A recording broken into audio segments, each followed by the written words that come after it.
Jadi Bung Karno itu visinya besar, yaitu visi bagaimana cita-cita kemerdekaan itu tercapai. Apa? Terciptanya masyarakat adil makmur, rasa aman dan tentram, cerdas bangsa, dan Indonesia berperan di dunia internasional membangun perdamaian abadi.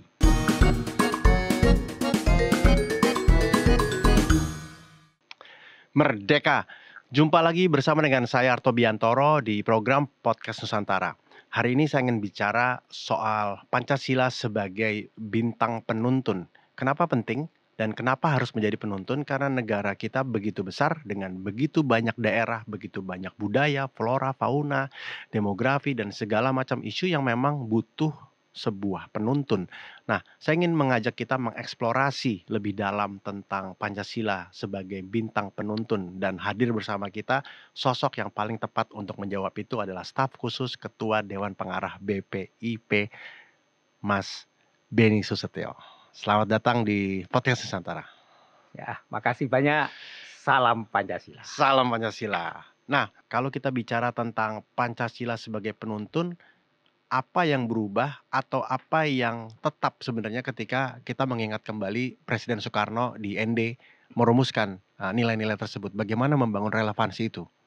Pertama ya, Pancasila sebagai bintang penuntun itu kan sebenarnya digali oleh Bung Karno ya. Tetapi ini kan kristalisasi. Tapi Bung Karno itu kan berjumpa dengan H.S. Cokroaminoto, kemudian setelah itu dia sekolah di ITB, ketemulah dengan Deusdedger, ketemu dengan Dr. Rajiman, tokoh-tokoh pergerakan. Kemudian dia sudah memberikan kepada kita tentang dasar Indonesia Merdeka Pancasila itu sudah mulai dibicarakan oleh Bung Karno. Maka di Indi itu tempat kontemplasi. Lah di situ dia berjumpa dengan imam-imam SPD. Sehingga dia belajar waktu itu tentang filsafat. Filsafat pada waktu itu bagaimana waktu itu muncul di era Rerum Novarum, di mana waktu itu terjadi sebuah persoalan besar, revolusi industri. Ya. Masih ingat, kemudian kan muncul persoalan tentang harta milik. Ya. Lah harta milik itu bersifat sosial atau privat. Lah Bung Karno menggali dari dokumen-dokumen Rerum, dokumen-dokumen filsafat waktu itu, dan Bung Karno membaca. Bung Karno itu luar biasa bacaannya. Pikiran-pikiran filsafat zaman itu, mulai dari Montesquieu, filsafat mulai dari Habermas, semua itu menjadi bacaan teori-teori kritis dan perubahan politik global dan strategi pada waktu itu. Jadi Pancasila itu kalau kita lihat sebagai bentang penuntun, sebenarnya memberi arah apa tentang kebijakan. Lah arah kebijakan itu baik, Pancasila itu menjadi dua yang sederhananya. Bagaimana dia menjadi ideologi hidup dan ideologi kerja. Ideologi hidup itu gotong royong, solidaritas, kesetiakawanan. Ya. Dan itu terbukti. Itu yang menjadi habitualisasi bangsa kita. Apa bisa gugus insting yang cara berpikir, bertindak, penala relasi. Tetapi Pancasila itu menjadikan juga ideologi kerja. Mengaktualisasikan sila ketiga persatuan dan sila kelima keadilan sosial. Maka pemerataan. Coba lihat NTT. Ya. Sekarang NTT menjadi kota internasional, Labuan Bajo. Itu kan berkat dari nilai-nilai Pancasila yang diaktualisasikan. Dulu 90% uang itu kan berputar di Jawa. Sedangkan 10% kan di luar Jawa. Bayangin. Dan pemerataan pendidikan hanya di Jawa. Di luar Jawa bagaimana? Lah ini yang dibuat oleh Pak Jokowi terobosan. Dulu Bung Karno mencetuskan itu dengan pembangunan semesta. Pembangunan semesta itu ada ratusan orang insinyur, PhD, profesor merumuskan yang akhirnya dipakai oleh Orde Baru sebagian, garis-garis besar haluan negara itu. Sehingga Bung Karno itu pemikir besar. Maka dia membangun Krakatau Steel, membangun Nurtanio, ya kan, membangun pusat-pusat riset. Sehingga waktu Bung Karno jelas, misalnya Maluku itu pusat riset kelautan dan sekolah-sekolah tinggi kelautan akan didirikan di situ. Papua sudah dijadikan sebagai pusat riset juga untuk cadangan pangan. Ya. Artinya memang kalau kita bicara sebagai bintang penuntun, setiap era juga sebenarnya telah mengaplikasikan proses-proses itu. Ya, proses-proses itu dalam pengertian, tetapi yang diharapkan oleh Bung Karno kan bintang penuntun itu harus membangun pertama kemandirian kan. Kementerian di bidang politik, ekonomi, dan kepribadian. Lah itu yang tidak dibangun oleh Orde Baru. Jadi Orde Baru itu dengan ideologi pembangunisme, dia hanya membangun aspek material, ekonomi, lupa pada pendidikan karakter. Kalau Soekarno menyiapkan dulu karakter bangsa dibangun. Sehingga bangsa ini tidak menjadi bangsa terjajah, mental minder. Maka pada zaman Soekarno, dia mengirim ribuan orang untuk studi. Baik di Uni Soviet, Yugoslavia, Ceko, ke Cina, ke Amerika, ke Eropa. Agar apa? Anak-anak hebat Indonesia itu nanti yang akan mengolah sumber daya alamnya. Maka pada waktu zaman Soekarno, tahu bahwa Freeport itu kekayaan luar biasa, Soekarno tidak mau deal dengan perusahaan-perusahaan besar. Sampai menunggu mereka pulang ke Indonesia untuk mengolah itu. Ada quote beliau yang sangat kuat itu ya. Tetapi kan ditumbangkan. Ya. Karena tidak ingin Indonesia itu menjadi negara yang memiliki kedaulatan. Karena Indonesia itu dulu angkatan perang Asia yang paling hebat. Sehingga kita bisa merebut Irian Jaya. Ya. Jadi Bung Karno itu visinya besar, yaitu visi bagaimana cita-cita kemerdekaan itu tercapai. Apa? Tercipta masyarakat adil makmur, rasa aman dan tentram, cerdas bangsa, dan Indonesia berperan di dunia internasional, membangun perdamaian abadi. Ya. Itu kan yang digariskan dalam cita-cita kita merdeka. Ya. Lah tetapi pendidikan karakter itu tumbang karena apa? Karena Orde Baru lebih kepada orientasi namanya pertumbuhan ekonomi. Nah, sehingga cita-cita Bung Karno tidak diaplikasikan sepenuhnya. Lah Pak Jokowi mencoba membangun kembali kesadaran itu dengan gerakan revolusi mentalnya. Itu kan sebenarnya pembangunan karakter. Ya. Bukan mental terjajah, mental elander. Tapi bangsa ini harus punya yang namanya kepercayaan dirinya. Ya, nah menarik kalau bicara revolusi mental, kemudian kaitannya dengan BPIP. Nah, saya mungkin ingin masuk lebih dalam tentang BPIP. Karena kalau kita bicara tadi konteks implementasi, hari ini ada sebuah badan yang kemudian fokus kepada proses implementasi tersebut. Nah, bisa cerita sedikit tentang BPIP, sejarahnya, kemudian apa yang sudah dilakukan sejauh ini dalam bentuk yang bisa diimplementasikan, khususnya mungkin kebijakan yang memang kita bisa lihat dalam 5-10 tahun ke depan. Ya, pertama kita harus ingat sejarahnya. Sebelum BPIP kan UKP, unit kerja. Setelah unit kerja, waktu itu diketuai oleh Mas Yudi Latif. Setelah itu dalam proses kalau unit kerja kan dia tidak punya power. Wong itu di bawah kementerian. Ya. Kemudian Ketua Dewan Pengarah Profesor Dr. Haja Megawati mencoba menaikkan posisinya menjadi badan setingkat kementerian. Lah, memang berbeda BPIP kewenangannya dengan BP7. Dia punya struktur provinsi, kabupaten kota sampai kota madya. BPIP enggak. Jadi BPIP itu lebih lembaga yang memberikan semacam rekomendasi untuk memberikan arah kebijakan. Jadi BPIP itu memberi laporan setiap 3 bulan sekali kepada Presiden. Nah, laporan itu membuat semacam bagaimana membangun semacam sinergi dengan lembaga-lembaga terkait. Misalnya sinergi dengan Menteri Pendidikan, sinergi dengan Kementerian Dalam Negeri, sinergi dengan Kementerian Agama. Karena lembaga BPIP tidak punya organ ke bawah. Lah, apa kewajibannya BPIP adalah memberi arah kebijakan, memberikan orientasi. Bagaimana nilai-nilai Pancasila itu diaplikasi dalam kebijakan publik. Ya. Nah, apa yang dibuat oleh BPIP sekarang? Pertama, menyusun buku pendidikan moral Pancasila dari PAUD sampai SMA.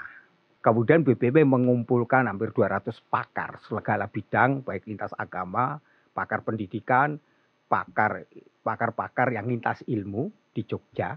Kemudian muncul yang disebut buku yang namanya buku Babon. Buku referensi utama.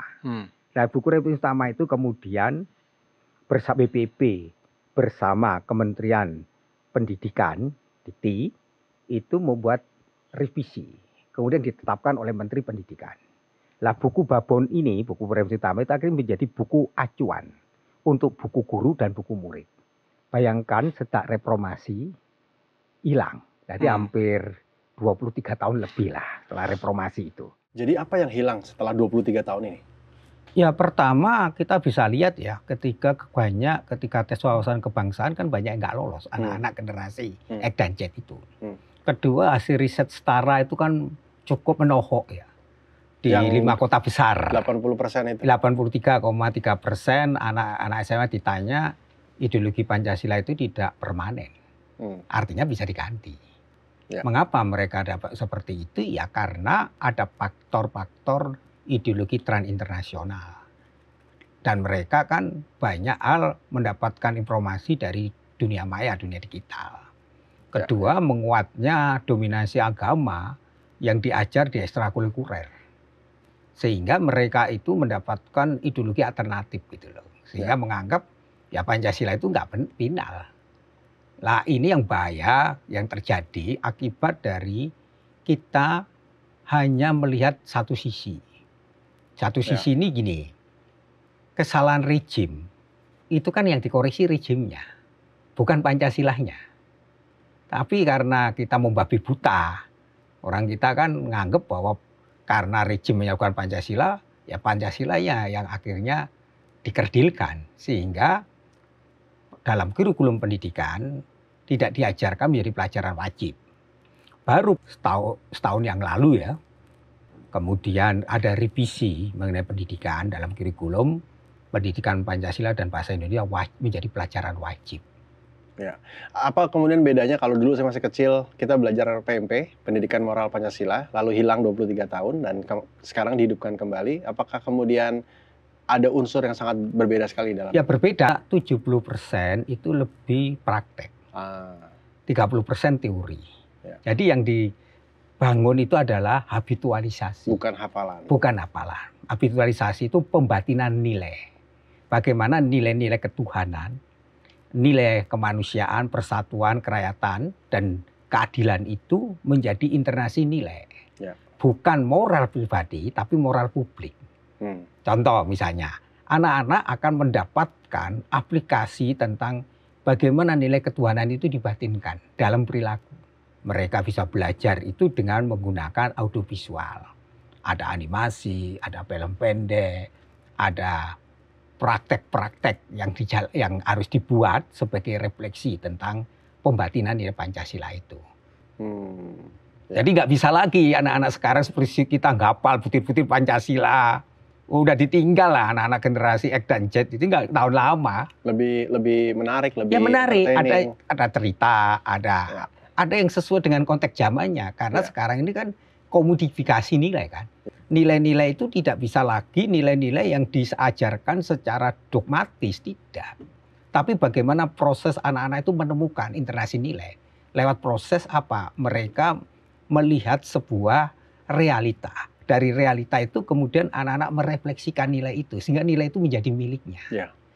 Itu luar biasa contoh ya.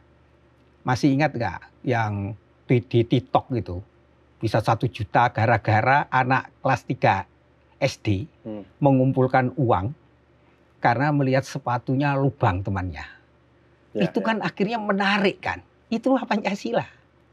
Itulah rasa ketuhanan, rasa kemanusiaan. Persatuan, rasa kerakyatan, keadilan itu di situ. Dan dengan konten sebagai sebuah sarana edukasi itu menjadi menarik. Menarik. Dan itu akhirnya menjadi perilaku.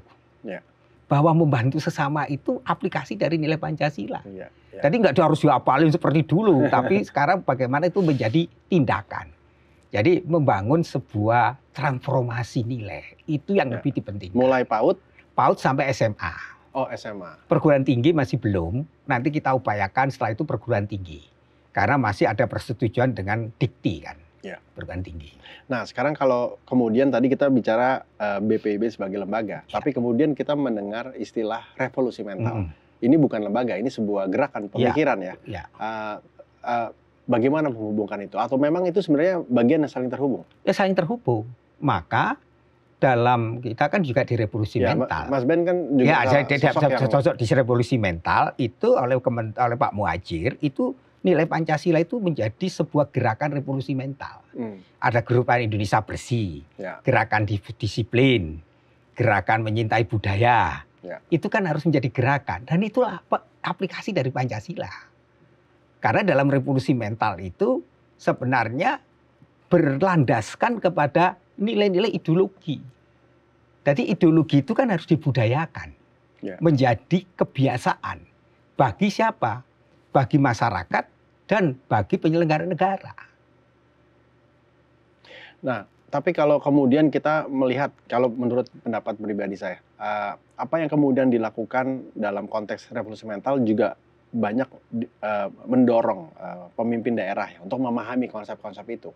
Nah, hari ini kalau kita melihat implementasinya, bagaimana kita bisa mengukur bahwa ini sudah berjalan dengan baik, khususnya kalau bicara top down ya. Karena kalau kita bicara revolusi mental, selain memang dari bawah, tapi justru saya juga melihat pemerintah kita mendorong sekali di level atas ya untuk memiliki paradigma itu. Apakah tadi dalam konteks kebijakan antar kementerian sebagai advisory itu juga sebenarnya dilakukan? Contoh role modelnya itu Surabaya, Bu Risma setelah itu dilanjutkan oleh penggantinya. Apa yang dilakukan adalah bagaimana membangun aplikasi transformasi keuangan digital, pelayanan satu pintu untuk KTP, perizinan, itu kan gerakan revolusi mental.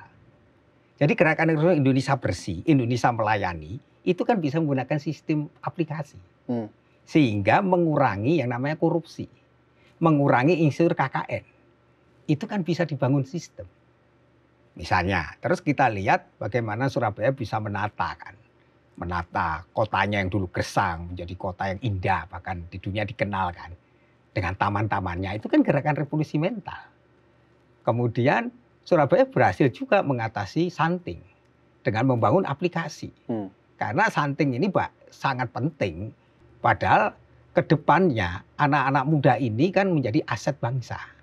Sehingga gerakan-gerakan mengatasi stunting itu aplikasi Pancasila. Disitulah nilai kemanusiaan. Disitulah nilai keadilan. Maka membutuhkan yang namanya gotong royong untuk mengatasinya. Lah gerakan-gerakan ini kan aplikasi dari nilai Pancasila dalam tindakan. Maka Ketua Dewan Pengarah, Profesor Dr. Megawati menggerakkan ini. Stunting itu menjadi gerakan semua lintas kedeputian, lintas kementerian, untuk mengatasi stunting ini. Baik. Nah, kalau kemudian kita melihat lebih dalam fungsi dan peran agama dalam membangun inklusivitas, kemudian menerapkan revolusi mental dalam dalam kebiasaan atau tradisi agama, kemudian apalagi kalau kita bicara tadi penelitian dari Setara, ini menjadi hal yang menarik karena bisa menjadi pintu untuk masuk. Mas Ben melihat itu seperti apa? Jadi gini loh, Gus Dur mengatakan agama itu menjadi inspirasi batin, bukan aspirasi kepentingan politik. Jadi agama itu membuat manusia menjadi manusiawi. Jadi kalau orang menyintai Tuhannya, berarti menyintai Pancasila dong. Karena semakin orang mengamalkan agama, ya mengamalkan Pancasila. Karena Pancasila itu titik temu. Agama secara universal, siapa yang menyintai Tuhannya, ya pasti dia harus menyintai manusianya. Nanti kalau orang membuli, kemudian orang merusak martabat manusia, itu kan menghina Tuhannya. Karena dia melanggar martabat manusia, dignity. Orang yang menyintai manusia tidak gontok-gontokan dong. Tidak menebarkan kebencian, maka selalu menginginkan kolaborasi. Lah kolaborasi itu berarti kan orang membangun yang disebut sinergi, yaitu membangun persatuan. Maka orang yang menyintai persatuan mencari titik temu. Itulah keadilan. Sehingga agama itu harus menjadi inspirasi batin, bukan aspirasi kepentingan. Maka Bung Karno mengatakan agama itu yang memiliki nilai kultur keindonesiaan. Kalau kamu jadi Katolik, ya jadi Katolik Indonesia. Maka agama yang berkebudayaan itu welas asih. Saling menyintai, saling memberi, tolong menolong. Dan tidak boleh membenci sesamanya. Maka kunci utama agama itu harus menjadi spirit pembebasan. Dari apa? Keterasingan. Sehingga agama itu jangan jadi alat pemecah belah persatuan. Tetapi agama itu harus mampu merangkul nilai-nilai kemanusiaan yang universal itu. Itulah nilai agama. Ya, apakah kemudian dalam konteks agama juga diturunkan kebijakan? Kalau tadi kan kebijakan dalam ranah pendidikan sehingga keluar kurikulum. Ini, kalau agama itu kan harus penggayatan kan. Yang menjadi kebijakan regulasi adalah mungkin pengaturan tempat ibadat. Itu. Tetapi pengaturan tempat ibadat itu tidak boleh melanggar pasal 29. Karena setiap orang mendapat hak kewajiban yang sama. Itu maka dalam PBM Menteri 8, saya juga ikut mengeluarkan 89 Kementerian Agama dan dalam negeri dan agama itu dikatakan oleh Mahfud Basumi pendirian rumah kebutuhan sesuai dengan kebutuhan. Maka muncul pasal 13, 14, 16, 17, 18 yang mengatakan kalau tidak ada misalnya ada dukungan 90 orang KTP. Tapi kalau tidak dipenuhi kelurahan, gabungan kelurahan. Kalau tidak punya gabungan kelurahan, kecamatan. Kalau nggak bisa tingkat kabupaten, tingkat kota Madya, kalau dipenuhi provinsi. Maka tidak mungkin orang tidak bisa mendirikan rumah ibadat. Terus kalau tidak ada dukungan 60 orang, kewajiban pemerintah menyediakan fasilitas. Tapi ini nggak dibaca secara utuh. 16-17 ada izin sementara. Tapi kan kita salah, makanya sekarang oleh Kementerian Agama mau direvisi. Sehingga setiap orang punya hak kewajiban yang sama. Ya. Apa yang kemudian jadi harapan Mas Ben ketika ini semua sudah berjalan 10 tahun, apalagi kemudian Mas Ben masuk dalam proses pembuatannya ya, dan pengimplementasiannya, tapi apa yang kemudian mau dilihat dalam minimal 5 tahun ke depan? Ya kami berharap pendidikan Pancasila itu diajarkan kembali untuk anak-anak generasi X dan Z ini. Karena mereka sekarang membutuhkan sebuah fondasi karakter bangsa.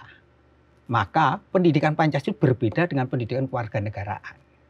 Kalau kewarganegaraan itu menyangkut teori-teori warga negara, kewajiban warga negara. Kalau pendidikan Pancasila itu adalah pendidikan karakter. Karakter yang dikatakan oleh Ki Hajar Dewantara, tujuan pendidikan itu apa sih? Menyintai bangsanya, budayanya, tanah airnya, dan memiliki kecakapan. Maka pendidikan Pancasila itu adalah fondasi. Di semua negara juga begitu. Jadi ideologi itu adalah bagaimana orang memiliki karakter cinta kepada bangsa dan tanah airnya. Ya. Itulah proses. Jadi dulu Soekarno itu luar biasa imajinasinya. Dengan kebudayaan kan. Saya paham sekarang karena kemudian implementasi itu sangat berhubungan sekali dengan budaya dengan betul, film, dengan seni. Makanya itu menjadi alat. Lihat Bung Karno mengenalkan Indonesia. Dia membawa itu rombongan kesenian. Mungkin ayahmu pernah bercerita tentang itu. Tapi di situ orang mengenal Indonesia. Bangga terhadap bangsanya. Ya. Mas Benny Susetio, terima kasih banyak sudah hadir di program kami. Dan tentu saja bincang-bincang ini akan terus berlanjut. Dan Anda bisa selalu menyaksikan program-program kami di Podcast Nusantara. Dan Anda bisa menyaksikan YouTube channelnya dengan nama Podcast Nusantara. Terus membangun negeri dan terus berbakti bagi nusa dan bangsa. Sampai di episode berikut, kita akan bertemu lagi di Podcast Nusantara. Hidupkan cinta Indonesia. Salam Pancasila.